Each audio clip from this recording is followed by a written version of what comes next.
Tere, head inimesed!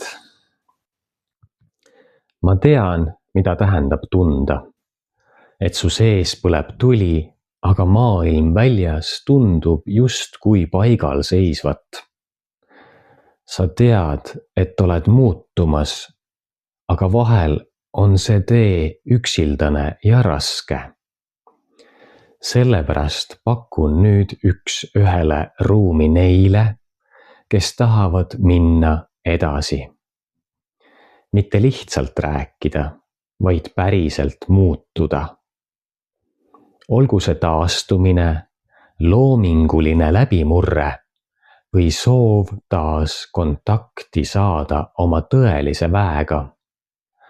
Me kohtume seal, kus sina oled ja liigume koos sinna, kuhu sa tegelikult tahad jõuda.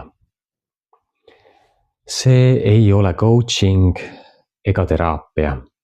See on aus vestlus kahe inimese vahel. Sügav ja lihtne. Online või päriselt, silmast silma. Nagu sul vaja on. Sina tuled oma looga, mina hoian ruumi ja aitan sul leida järgmise sammu. Kui see kõnetab sind, siis kirjuta mulle otse. Sa ei pea kõike üksi kandma. Võib-olla on just see sinu pöördepunkt. Aitäh sulle ja ilusat päeva!